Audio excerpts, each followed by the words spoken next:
Anak sa mitaliwan nga konsyal sa Dakbayan sa Lapu-Lapu nga si Konsyal Nelson Yap ang gindurso karon ni Mayor Jonard Ahong Chan ug sa masakop sa partido kamaoy mokulip sa nabakanting posisyon sa konseho. Ano ang report? We will endorse. Gipahibaw ni Lapu-Lapu City Mayor Jonard Ahong Chan nga ang 26 anyos nga si Arian Neil Marie Yap, anak sa mitaliwan nga si Konsehal Nelson Yap, ang iendorso sa partido ngadto sa Office of the President hulip sa mitaliwang konsehal.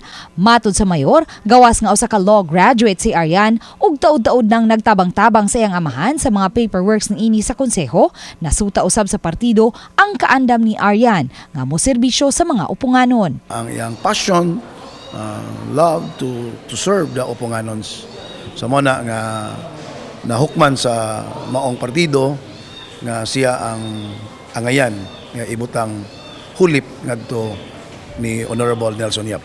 She has the background on law, which ang iyang father for a long time the chairman of the Committee on Laws.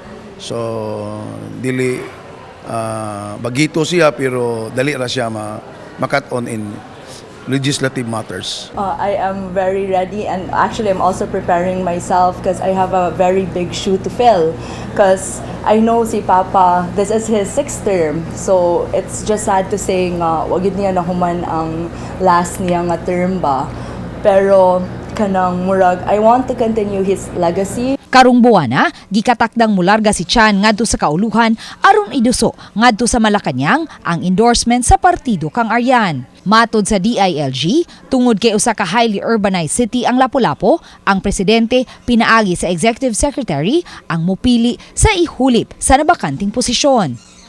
Ang partido ang mohatag og listahan sa mga nominees ngadto sa buhatan sa presidente.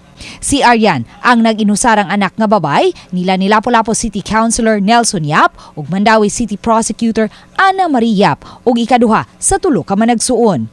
Uban ni Marlon Malgazo, Luan Mirondina, Balitang Bisdak.